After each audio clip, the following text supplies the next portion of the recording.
দুঃখ কী জিনিস, কষ্ট কী জিনিস যারা কখনো বুঝে নাই, কিন্তু অপরকে অত্যাচার করে, ক্ষতিগ্রস্ত করে, তো তাদের জন্য আজকের এই ভিডিও। তো মূলত তাদেরকে শাস্তি দেওয়ার জন্য এই ভিডিও। এই ভিডিওটার মাধ্যমে, এই নকশাটার মাধ্যমে সেই ব্যক্তিগুলোকে পঙ্গু করে রাখা যাবে। এটা মূলত একটা পঙ্গু বানবিদ্যা। এই বিদ্যাটার মাধ্যমে আপনি আপনার শত্রুকে পঙ্গু করে বিছানায় ফেলে রাখতে পারবেন।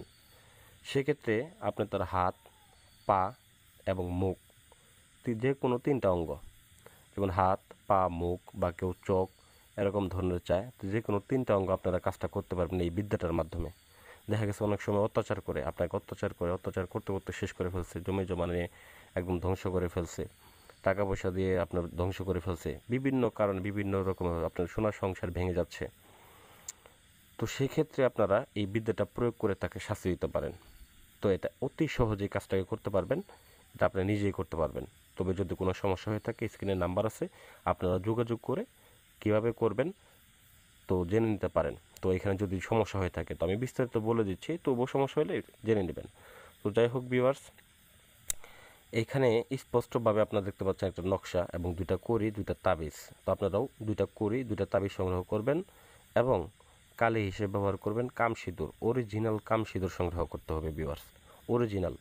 আমি ইন্ডিয়া থেকে অরিজিনাল কাম সিঁদুর এনেছি, ওই যে পাশে দেখেন ছোটো বোতলের সামনেটাই, ওটা অরিজিনাল কাম সিঁদুর। তো এই কাম সিঁদুর দিয়ে আপনারা নকশাটাকে অঙ্কন করবেন এবং শত্রুর নাম লিখবেন, শত্রুর পিতার নাম লিখবেন যদি ছেলে হয়ে থাকে, আর যদি মেয়ে হয়ে থাকে সেক্ষেত্রে আপনারা মাতার নামটা লিখবেন।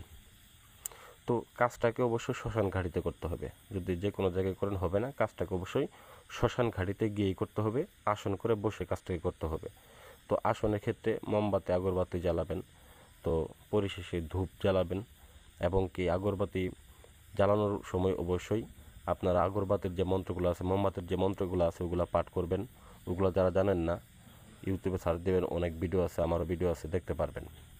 তো যাই হোক ভিউয়ার্স, তো এটাকে আপনারা প্রথমত আসন করে বসে, শ্মশানে আসন করে বসে কাম সিঁদুর দিয়ে এই নকশাটাকে অঙ্কন করবেন এবং শত্রুর নাম, শত্রুর পিতার নাম বা মাতার নাম লিখবেন। লেখার পরে দুইটা তাবিজের মধ্যে ভরবেন।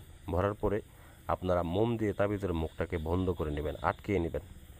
আটকে নেওয়ার পরে যে আপনাদের যে কাজটা এই পড়বে, সেই কাজটা হচ্ছে দুইটা তাবিজকে দুইটা কুড়ির ভিতরে ঢুকিয়ে দিবেন। অবশ্যই মনে রাখবেন, মনোযোগ সহকারে, ভক্তি সহকারে, বিশ্বাসের সাথে কাজটা করবেন। যদি এই কাজটার উপর আপনার বিশ্বাস না থাকে, ভরসা না থাকে, তাহলে কাজটা করবেন না, আর এই কাজ নিয়ে নাক গলাবেন না। আর এটা যদি আপনারা না করতে পারেন, আমার সাথে যোগাযোগ করেন, বিশ্বাস ভক্তি থাকলে ফোন দিবেন, এছাড়া ফোন দিবেন না, যেটা বাস্তব কথা। তো যাই হোক, কুড়ি দুইটার মধ্যে ভরে আপনার যে কাজ সেটা হচ্ছে আপনাকে কবরস্থানে যাইতে হবে। ওইখান থেকে কবরস্থানে গিয়ে দুইটা পুরাতন কবর দেখবেন, দুইটা কবরের ভিতরে আপনারা দুইটা কড়িকে ফেলে দিয়ে আসবেন। তো এটাকে আপনারা এই কাজটা দেখা গেছে যে আপনার সচল হইতেই একদিন সময় লাগবে, 24 ঘন্টার মতো সময় লাগবে সচল হইতেই, কিন্তু এই কাজটা হইতে সময় লাগবে সর্বমোটে 7 দিন, কাজটা ফলাফল পাইতে 7 দিনের মধ্যে আপনি ফলাফলটা পেয়ে যাবেন। তো যাই হোক, তো কড়িটা যখন আপনি কবরের ভিতরে ঢুকিয়ে দিবেন, ওই কড়িটাই কার্যকারিতা শুরু করে দিবে এবং শত্রু যেখানে থাকবে, যে অবস্থায় থাকুক, তার হাত যদি আপনি পঙ্গু করেন সেক্ষেত্রে পাশে লিখে দিবেন হাত, পা, চোখ। আবার যদি বলেন যে না, হাত, পা, মুখ, এরকমভাবে আপনারা তিনটা অঙ্কের নাম লিখে দিবেন। তাহলেই শত্রু যেখানে থাকুক, যে অবস্থায় থাকুক, তার হাত, পা, চোখ, মুখ এরকমভাবে পঙ্গু হয়ে যাবে হঠাৎ করেই। সে নাড়াচাড়া করতে পারবে না, বিছানা থেকে উঠতে পারবে না।